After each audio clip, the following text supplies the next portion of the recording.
morning and welcome to Detroit Wants to Know. This week, we're coming to you from Lakewood in Kercheval on the deep east side.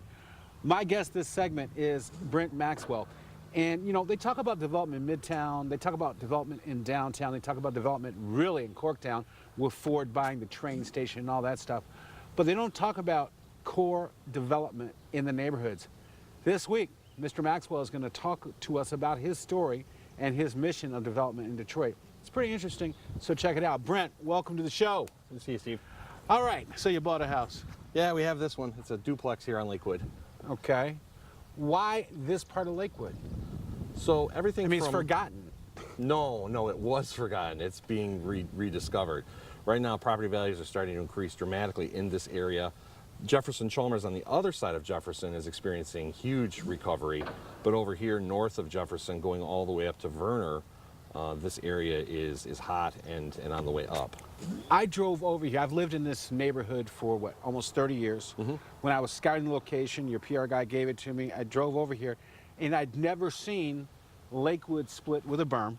Yep. And then I come over, and I see these huge freaking lots. Are these all fourplexes here or duplexes? No, they're single-family homes as well. But there's a lot of multifamilies and a lot of vacant land, as you can see, so there's a lot of opportunity for infill development. These houses are amazing. They are, aren't they? Yeah, I'd never ever seen this, and I've been here for 30 years. Old world craftsmanship. I mean, it's an undiscovered gem. This whole section of North Jefferson-Chalmers, heading all the way up to Verner, is fabulous. North of that, it gets a little lighter, and then again up in Chandler Park, going all the way over to Morningside, East English Village, and then Cornerstone Village. Basically the crescent around Grosse Pointe, and then heading that way towards the villages, East Village, English Village, East English Village, actually heading that way towards the Chrysler plant. Sure, but then around that, and on the other side, you've got the East Village, which is from the Chrysler plant all the way to Indian Village, and then on the other side of Indian Village, West Village, and then Island View. These are all, some of them are played out as far as appreciation goes and from an investor standpoint, but they're all fabulous undiscovered opportunities right here on the riverfront. Right, these are not played out in terms of appreciation. No. And I'm frankly amazed when I was driving here, I saw the old Texas bar, the old dump, has put in these rolling door windows. I never ever thought I would see that. I never ever thought I would see the Texas bar be taken to a higher level. So they must know something's coming here. Which way did you ride in? I rode in from Alta Road. Okay, if you come down Jefferson from downtown, you'll notice what's new there is on both sides there are bike lanes all the way. Well, we're not going to get into that. You don't want to have an adversarial interview today. We'll do that later. Okay. We'll talk about those bike lanes because whoever would be mindless enough to cause a traffic jam for bike lines that aren't even used, okay, is just crazy. And that's our mayor. He's crazy on that, so let's not go there. Fair enough. I want to talk about positive development. When you come in through down Kercheval, down Alta, it's amazing. It looks like growth is really going to happen. But you told me before the show, you bought this from a private investor. Correct. I mean, a private owner. Yes. So you didn't go through the land bank. You didn't do all that. No. We've purchased houses before from the land bank, and we've worked with them on taking product and putting it back on the streets and remodeling it. In this particular case, we did not. You know, we've done tax sale properties in the past, we've done land bank properties, and we will continue in the future. We have a lot of friends that work in the government and people that we work with on a regular basis. But in this case, this was not a land bank purchase.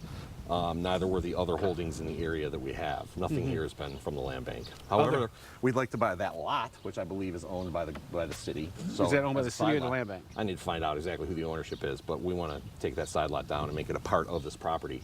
I mean, side lots are only $100. We're mowing the lawn. Someone needs to mow the lawn over there. Okay. You mentioned other properties. So you're vested here. What other properties do you have? We have a fourplex right down the street at Lakewood and Jefferson. We're currently in the process of working on a larger property on Ashland, much bigger, a large multifamily apartment. So we're strongly invested in the area. I have a partner from the East Coast that has another property in Jefferson-Chalmers on Lakewood. And the values are just shooting through the roof. I had underwritten an auction property in Jefferson-Chalmers on Newport that the land bank had for sale. Right. We had capped our bidding at $6,700 based on the fact that it needed a complete down to the studs remodel inside. It ended up selling for $67,000. Whoa. So me as a conservative investor, my cap was $6,700. Someone paid $67 grand for it. Wow. Wow, wow. Values wow. are going through the roof. But even said so, this building finished, you're looking at about $30,000 a unit for 3-bedroom apartments, whereas in other parts of town, and basically even in this neighborhood, for functional performing apartment buildings, a 1-bedroom apartment's going to run between 30 and 40 in an apartment building. Those are the numbers the properties are trading How many at. how many apartments are in there? 2 apartments, 3 bedrooms up, 3 bedrooms down. Wow. And we're going to be all in the 30s each unit. Wow. With rehab included. When we come back, we want to talk about picking neighborhoods. Okay. All right, and going forward. Buy low, sell high. I know this guy that bought his house on land contract for 15 grand. The house just across the street from it sold for 300 grand. He must be real fat. We'll be right back, ladies and gentlemen. Welcome back to Detroit Wants to Know. We're coming to you from Lakewood Street, Lakewood in Kercheval. We're talking development, not big money development, small money development with Brent Maxwell. Brent, take us through the development process from picking the right neighborhood to actually the purchase, going on through it. Okay. So we pick neighborhoods on the edge of hip. The what? The edge of hip. So if you look at a neighborhood like West Village, which has experienced a dramatic increase in hipness factor, it's a neighborhood that has been in transition and values have shot through the roof. We look at areas near that area. So we invest heavily in Island View, which is the area surrounding West Village. We also invest heavily in the East Village, which is on the other side of Indian Village. So the reason being is because these are areas that are in the path of progress, adjacent to hip hot areas, but not yet having achieved those dramatic increases in appreciation. But everything we buy and do is based on cash flow now. So even if the market crashes or if it doubles or triples, it doesn't matter because everything we buy, such as this building, is based on generating a return for us and our partners on income on the property as it sits now. So the rents need to support and make sense for the deal to make sense. So tell the little person how to do this. I think the thing to do is to start with one house. If you're a little person and you want to do this, start with one house near your house. Find something you can keep an eye on, you can babysit, and just do it. I mean, if you have that monkey running around in your head that says, you know, I should do this, I should do this, I should do this. Hey, one life per person, you know? I mean, take a shot. Detroit could use another 1,000 people like me. It'd be a great benefit to the city. But you've picked well, all right? Has the city helped you in your picking? What has the city done to help you out? Well, they continue to improve neighborhoods, improve the services to neighborhoods. The government becomes more and more friendly in some ways and difficult in others that weed out the bad landlords. For example, we're in the heart of 48215, the zip code here. This is the very first zip code that the city has said we're enforcing the rental ordinance. This zip code right here. So that's going to weed out the bad landlords, which means that you're no longer left with houses that are slumlorded. There's no more room in Detroit for slumlords. Those days are over. We are changing the city to make it to where providers like us with safe, clean, functional housing, quality homes for people, regardless of their income. Everybody deserves a decent place to live in. You know, as I mentioned to you before, I'm from, you know, a row house in Pontiac. I mean, we grew up really poor. And we had a nice house. I don't think anybody should have anything but that. Everybody needs a decent place to live. Will the poor person be forced out? I mean, you're going to charge some pretty hefty rents to recoup your money here, right? Market rents, $750, $800 a unit, maybe $650. Yeah. So here, there's nobody in this house. So who's going to be pushed out? Right, but what about the poor in the neighborhood? I'm looking at this neighborhood here. Let's say somebody watches this show and says, "I'm doing a Brent thing," okay, and decides I'm going to come through Lakewood. Does that end up pushing out the indigenous residents, or is that a bad thing? You talk about the edge of hip. On the edge of hip properties, what about that change? Well, I think if you look at the rest of these houses over here, most of these houses are owner occupied, so rents going up just increase their property values.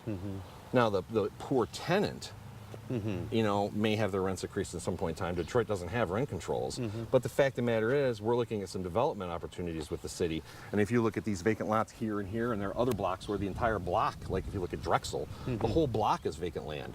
That's ripe for having a 10, 20, 30 house or even a small apartment building put in as an infill house. The city's behind that. The city wants that to happen. And when that happens, in order to get access to low interest loans, grants, and the help from government, a portion of those homes will have to be low income houses. So it all works together. So the answer is I don't see a reason for people to be displaced. I just don't think it's necessary. Because people who live in a neighborhood want to stay in the same neighborhood generally. Everything they know, everybody they know is there.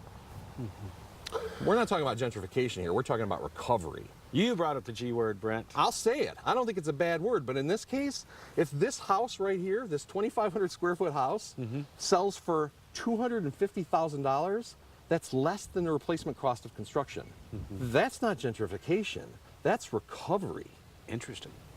Brent, one last question. Let's say you get that lot. Yeah, we're going to mow it. Okay. In a place like this, we talk about infill housing. Would you put a container house in a set of houses like this?